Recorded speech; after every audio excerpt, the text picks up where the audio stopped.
জিজ্ঞাসা করে কেন পাঠা বলে দেবে। উনি বলতে পারে গানও বাবা গায়ে সবাই, তাই না? মায়ের এক ফোঁটা দুধের ঋণ শোধ হবে না কোনোদিন, জন্ম জন্মান্তরে করিলে সাধনা দয়াবতী দরদিনী মা। মা যদি দয়াবতী হবে তাহলে তোমার মা কেন পাঠার রক্ত খাবে? হ্যাঁ, কোন কারণে মায়ের পায়ে পাঠা বলি দিতে হয়? একটু কৃপা করে যাবে বলে সবাই। শুধু পাঠা খেয়েই মা ক্ষান্ত দেন না, ওনার মা শুধু পাঠাই খায় না। দেখবেন মায়ের পায়ের সামনে এত রকম ভোগরা ভক্তরা সাজিয়ে গুছিয়ে দেয় ফলমূল দিয়ে, তথাপি ওনার মায়ের মনে পড়ে না ওনার মায়ের পুজোর দিনে বাবা মদ দিতে হয়, তাই না? মরে যায়। হ্যাঁ, তোমার মা একজন নারী, আমি একজন নারী, তাহলে তোমার মায়ের পুজোর দিনে কেন মদ দিতে হয়? বাবা সে যে কোনো মদ দিলেই হবে, 60, 70, 30, 40 যা দিবেন মায়ের সেবায় নেবে। কোন কারণে তোমার মায়ের পায়ে মদ দিতে হয় গো? বলি রে সবাই এই কথাটি গো রাজা আমার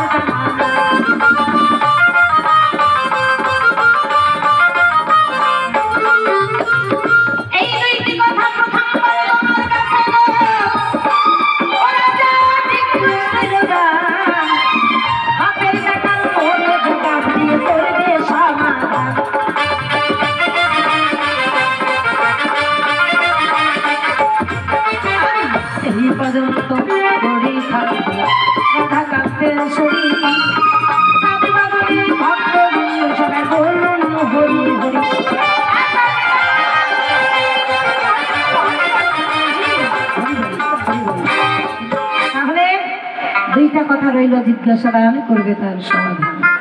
তবে একটা কথা কি জানেন বাবা, এই যে কাজল কৃষ্ণ মহন্ত ইনি বাবা একটু কানে কম শুনে, বুঝলেন?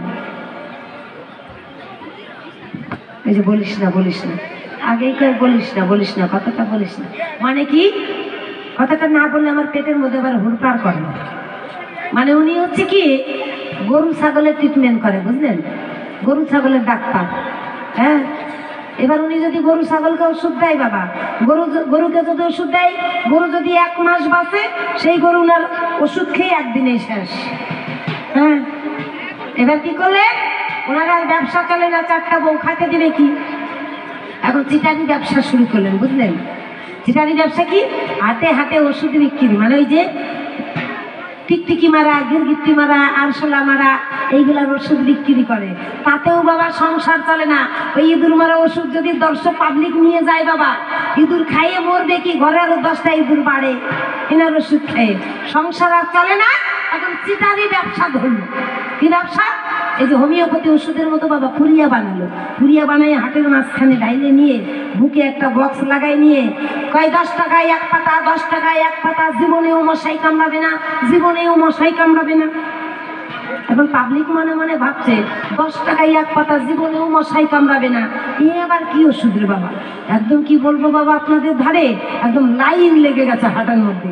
ওই 10 টাকা দেয় আর নিয়ে যায়, টাকার ঢিপি লেগে গেছে। চিটার তো, বুঝলেন? এইবার এই 10-15 বছরের 2টা ছেলে মনে মনে ভাবছে উনি তো ওই আগে গরু ছাগলের ডাক্তার ছিল, পরে ইঁদুর মারা, আরশোলা মারার ওষুধ বিক্রি করতে। এখন আবার কি ওষুধ বিক্রি করে? 10 টাকায় 1 পাতা, জীবনেও মশাই কামড়াবে না, চল তো 1 পাতা নেই। এবার বাবা 1 পাতা ওই ছেলে দুটো নিয়েছে, 15 বছর বয়স, বুঝলেন? 15-16 হবে। এখন হাট থেকে ওই যে ওনাদের দমকল হাটেই বিক্রি করতে। এবার হাট থেকে বাইরে গিয়ে ওই ছেলে দুটো বাবা বলতে দেখি এর মধ্যে কি ওষুধ আছে। এই পুরিয়াটা যখন খুলছে, খুলে দেখে মাগো ওর মধ্যে ওষুধ পাতি কিচ্ছু নাই। এই চিটার বড় বড় অক্ষর দিয়ে লিখে রেখেছে, মশারি টানাইয়া শুইবেন। বলেন তো, 10 টাকায় ওষুধ নিছে আর বড় বড় অক্ষর দিয়ে লিখছে মশারি টানাইয়া শুইবেন। এইবার বাবা ছেলে দুটো রাগ হয়েছে, চিটার শালা, আজকে তোর মজা দেখাচ্ছি দাঁড়া। বাবা আর 20 জন ট্যাংরা জোগাড় করে নিয়ে গিয়ে কাজল মহন্তকে ধরে এমন একদম কানে মুখে ঘুষি, এই ঘুষির চোটে কানে কম শোনে। হ্যাঁ, কান্দে রক্ত বের করে দিল, কানে কম শোনে। ওই আপনাদেরকে জিজ্ঞেস করবে কি কইলো, কি জিজ্ঞাসা করলো মায়ের, এই যে বলেন বারে বারে জিজ্ঞেস করতো না মা এটা কি হয়, একদম বলবেন না। বলবেন না, কিচ্ছু বলবেন না, রীতিমতো পয়সা নিয়ে গান গাইতে আসো, শোনো আর গান গাও। কানের ডাক্তার দেখাবো না, থেকে জয়গুরু যাই। এখন আমি বসে যাই, রাজাকে পাঠাই, দেখি রাজা এসে কোনো কথা কয়, কোনো ভাবে দেয়, তিনার ভাবের পরিচয় রাজার মুখস্থিত বাণী আমরা সকলেই শ্রবণ করবো। তাই সবাই মিলে একবার রাধা কৃষ্ণ প্রেমানন্দে হরি বল, হরি বল, হরি বল, হরি বল।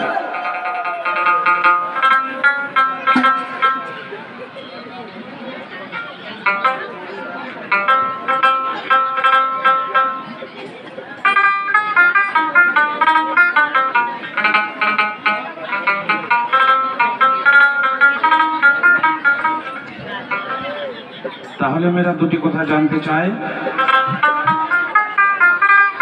কি কি দুটা কথা না?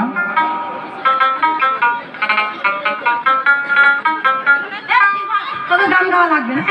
কি কি কথা না তুই চাই, কি কি কথা না বলছি না, মায়েরা কবে না টাকা নিয়ে গান গায়, এবার কানের চিকিৎসা করে না।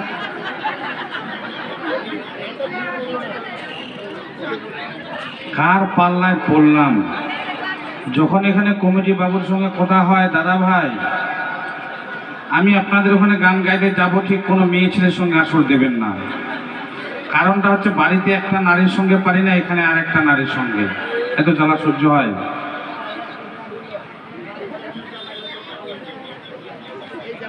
বলেছে হে রাজা, একবার বল না, কি কি বললি, বল না, ভুলে গেলাম। আমার কি বললো গো, বলতে হবে না, মনে পড়ে গেছে।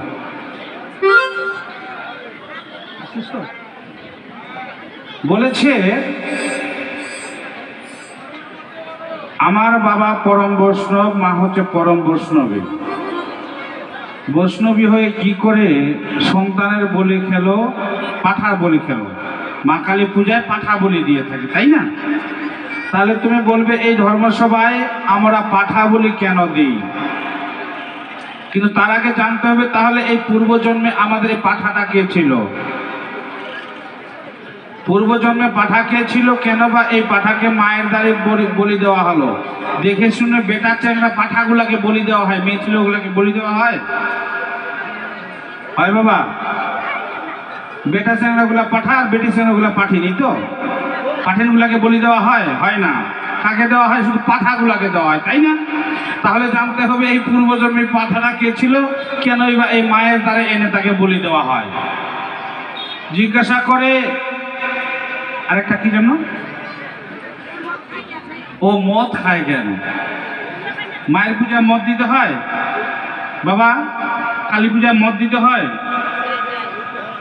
ভালো করে পঞ্জিকাটা দেখুন তো, কালী পূজায় মদ লাগে নাকি? সারা বছর যারা যারা মায়ের পূজা করে, মা কালী পূজা করে, সারা বছর তাদের শরীরে মা কালী ভর পড়ে না, আর যখন কালী পূজা আসে তখন মা কালী ভর পড়ে। কি চাঁদা কালেকশন করতে হবে, মদ কিনতে হবে, খেতেই হবে। তো আসবো সেই জায়গায়।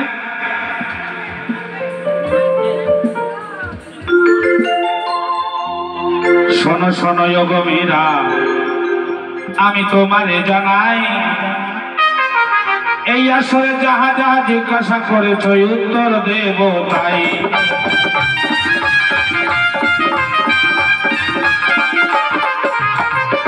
তুমি জানতে চেয়েছো তোমার মায়ের দ্বারে কেন পাঠা বলি হয় গো?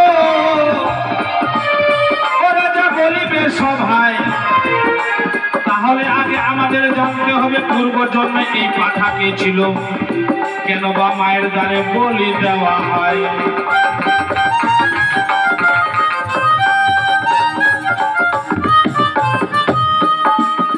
মায়ের ভক্ত গো অজাসুর গো, মায়ের ভক্ত অজাসুর, তারা সন্তানের মতো হয়।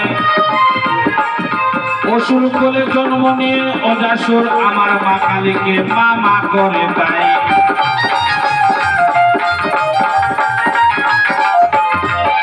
তারা তো অসুর বংশ, অজাসুর, তাই না বাবা? আমার মা কালীকে মা মা বলে ডাকলেন। মা একদিন স্নান করে যখন ঘরে ফিরছিল, মায়ের ভিজা বসন পরা দেখে অজাসুরের মনের মধ্যে কাম ভাব জাগিল।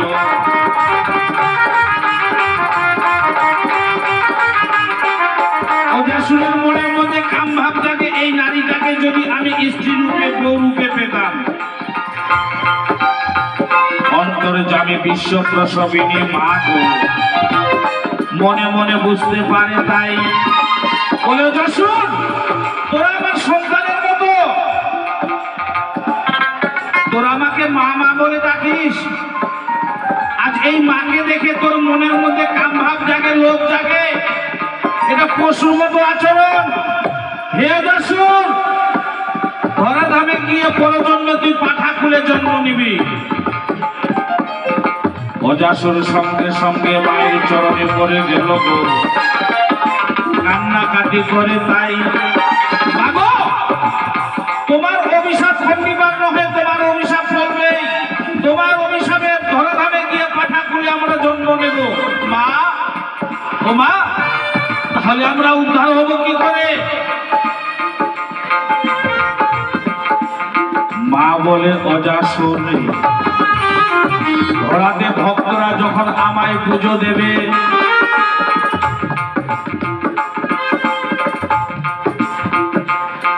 ভক্তরা যখন আমার ধরাধামে পূজা দেবে গো, বলি যে তোমায় সেই ভক্তরা তোদেরকে স্নান করিয়ে ফুলের মালা গলায় দিয়ে আমার দ্বারে যেদিন বলি দেবে, তোরা তিনবার মা মা ডাকবি তাই।